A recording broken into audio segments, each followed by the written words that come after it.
That, I think, is a frequency on which we should be broadcasting. And that, I think, to me, is the source of greatest hope. We don't notice it. We're not broadcasting on that frequency. You don't really have any idea what the West is looking for. But they are looking for Rasulullah. Last year, the Anglican Church, in one of its desperate moves in England, launched a new Christmas advertising campaign. And the posters that went up all over the country, bright red, sort of communist red, and they had the face of Che Guevara with a crown of thorns. And the slogan was, meek, mild, as if. The idea being, oh, everybody thinks Christianity is a religion for milksops and wet pacifists. In fact, Jesus was a kind of socialist figure. Well, on a certain modern reading of the Bible, yeah, he had zealot affiliations, he cleansed the temple, but that's not the traditional Christian picture. The traditional Christian image, certainly in the 19th and early 20th century in popular piety, is the Holman Hunt portrait of the light of the world. Jesus is a kind of gentle hippie wearing a silk nightie, holding up a lantern. Modern people aren't looking for that person. They certainly are not. They're looking for somebody who will get into the world, who will seek to reform the world. But they're also looking for somebody who can bring about harmony between the flesh and the spirit, which is perhaps the greatest challenge of our age, and the failure to achieve which has resulted in a chaos no less damaging than the war on the flesh that prevailed in the centuries of Christian domination. So my point is, abshiru, it's good news, because the West is looking for Rasulullah sallallahu alayhi wasallam. It's now our duty to hold him up in all of his glory to be seen. Assalamu alaikum wa rahmatullah wa barakatuh.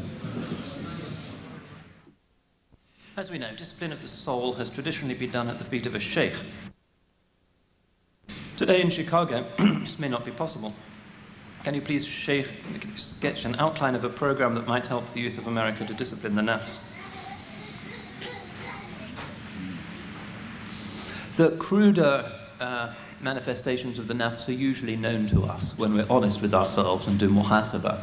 We know the things that we have done for principled reasons, and the things we have done out of laziness or gluttony or lust or sloth or ostentation.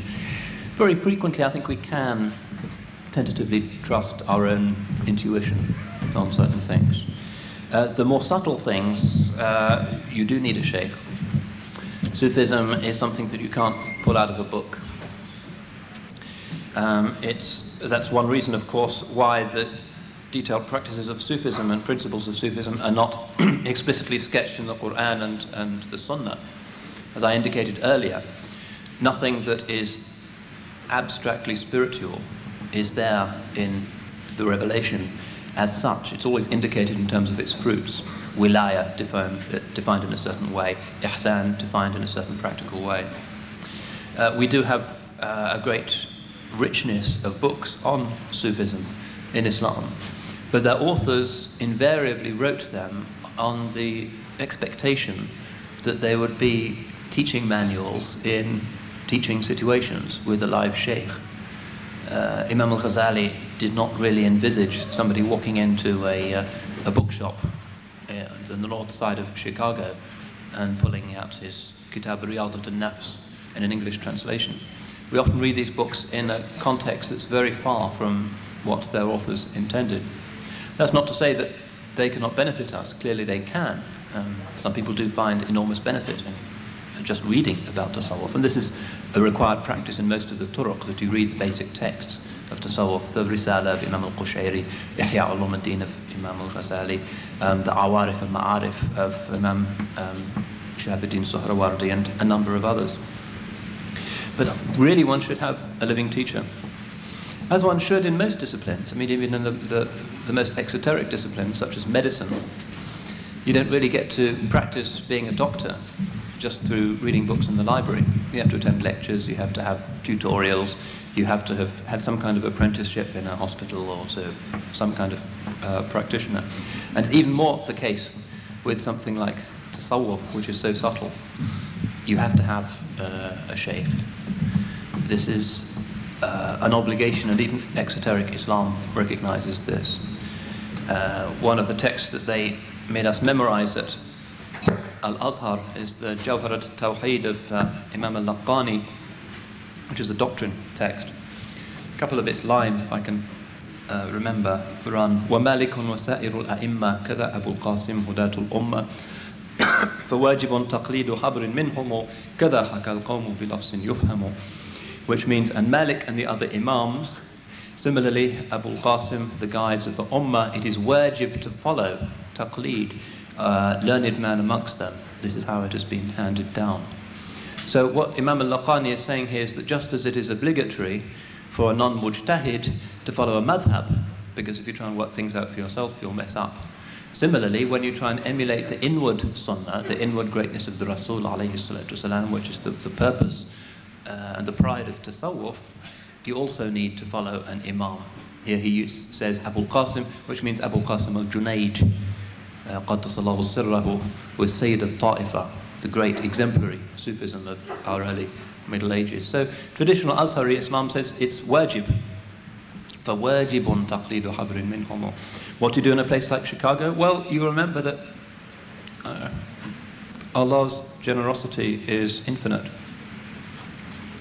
and that there is no gift that leads to the states that He wishes for us that is never accessible. But we have to pray for it. The shuyukh are not geographically restricted. Their means of praying for their disciples, of conveying spiritual benefits upon their disciples, has nothing to do with geographical distance. It's possible to have a sheikh, to have a full relationship with a sheikh whom one has never met and whose existence one does not suspect.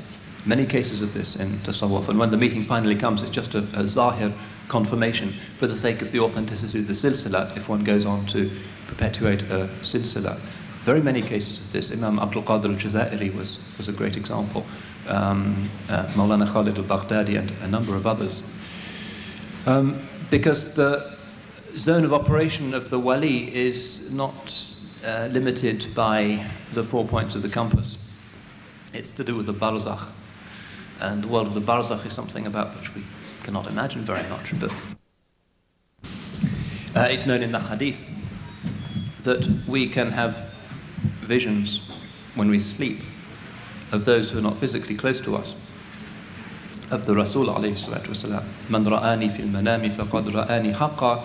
Whoever sees me in a dream has seen me in truth. You see him truly, although he is in Medina al-Munawwara, because in the barzakh, geography doesn't really exist. So being in Chicago really is, literally speaking, if you like, neither here nor there. The point is the ta'alluq and the tawajjuh. How do you explain and convince someone to do Miladun Nabi and benefits? Yes, I'm sorry. The arguments for the Mawlid are well known amongst the ulama. You'll find them in Ibn Kathir, for instance, who has a famous Mawlid, still sometimes done in Syria. In classical Sunni usul, clear distinction is made between two categories of innovation, positive and negative.